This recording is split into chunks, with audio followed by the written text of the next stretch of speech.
नमस्कार friends, support India channel में आप सभी का हार्दिक स्वागत है। हमारे जज्बे में कमी थी क्या? हमारा जोखिम कम था? फिर एमएसपी में इतना फर्क क्यों? क्या सरकार कभी इस दर्द को सुनेगी? दोस्तों, फौज में हमने अक्सर ये सुना है कि गोली रैंक पूछकर नहीं आती। जब सरहद पर दुश्मन सामने होता है या जब बर्फीले तूफानों में पेट्रोलिंग होती है तो कुदरत यह नहीं देखते कि आप सिपाही हैं, जेसीओ हैं या अफसर हैं। जोखिम सबकी जान का बराबर होता है, लेकिन जब बात आती है उस जोखिम के बदले मिलने वाले सम्मान यानी मिलिट्री सर्विस पे की, तो वह जमीन आसमान का फर्क क्यों है। अफसर को 15,500, जवान को सिर्फ 5,200। दोस्तों, क्या यही एक फौजी के जीवन की अनदेखी मुश्किलों का सही मूल्यांकन है जो एक जवान रोज खेलता है? यह सवाल बरसों से हमारे दिलों में है, कोर्ट में है और फाइलों में है। लेकिन हाल ही में एक बहुत बड़ी घटना हुई। हमारे आर्मी चीफ जनरल द्विवेदी से एक ने यह सवाल सीधे पूछ लिया और आर्मी चीफ ने जो जवाब दिया वह इशारा करता है कि अब गेंद किसके पल्ले पड़े हैं। आज के वीडियो में हम एमएसपी के इतिहास, मौजूदा भेदभाव और सेना प्रमुख के उस बयान को दिखाएंगे जो सीधा 8 पे कमीशन से जुड़ा है।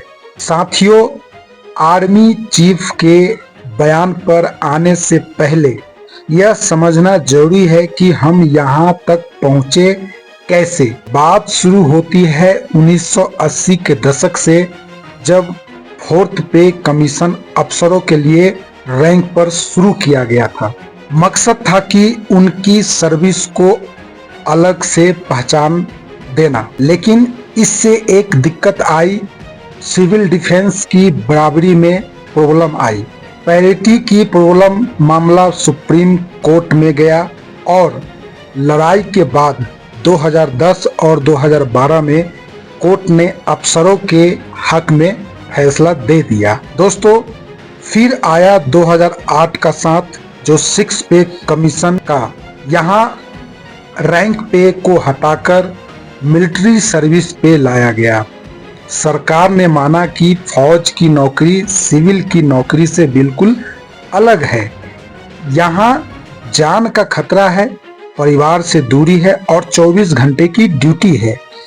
इन्हीं खास मुश्किलों के बदले एमएसपी दी गई और शुरुआत में साथियों पीवी और ओआर जेसीओ के लिए 2000 और अफसरों के लिए 6000 तय किया गया। लेकिन असली दर्द शुरू हुआ 2016 में। 7वें पे कमीशन के बाद आज की तारीख में स्थिति यह है कि अफसर को 15,500 प्रति महीना, एमएसएनएस नर्सिंग ऑफिसर को 10,800 और जेसीओ और ओआर को केवल 5,200 प्रति महीना एमएसपी मिलता है।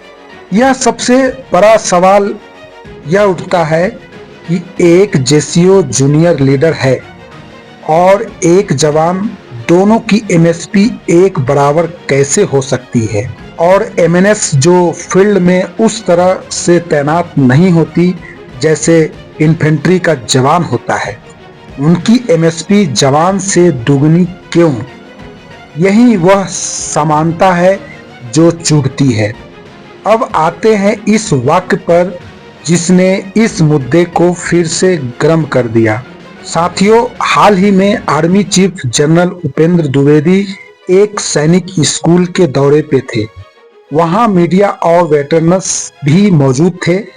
तभी एक जागरूक पूर्व सैनिक ने हिम्मत दिखाई और सेना प्रमुख से एमएसपी की इन विसंगतियों पर सवाल दाग दिया।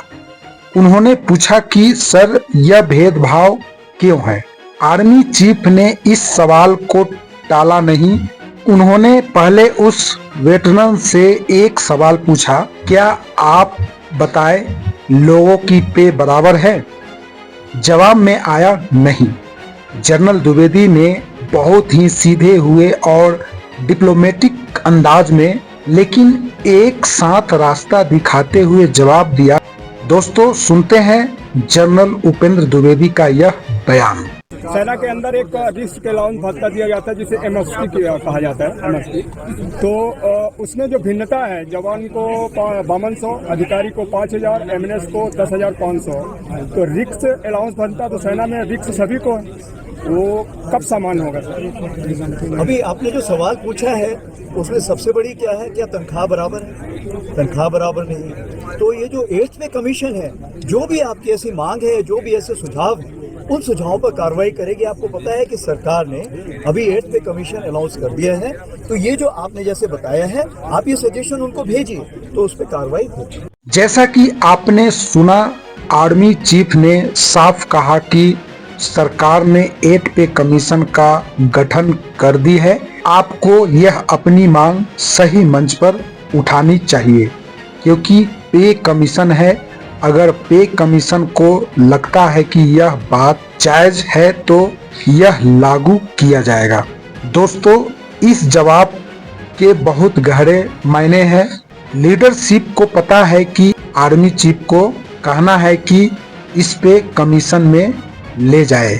ये दिखता है कि इस मुद्दे को सिरे से खारिज नहीं हो रहा है। उन्हें पता है कि ग्राउंड लेवल पर जेसीओ और ओआर में नाराजगी है। उन्होंने सही रास्ता दिखाया। कोर्ट केस अपनी जगह है, लेकिन पॉलिसी 8 पे कमीशन के बाद ही बदलेगा।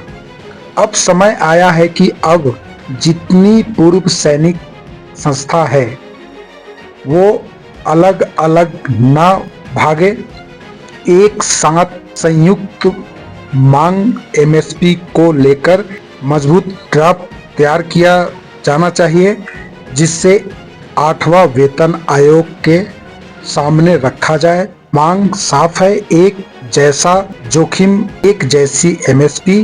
दोस्तों रास्ता लंबा जरूर है, लेकिन उम्मीद अभी बाकी है।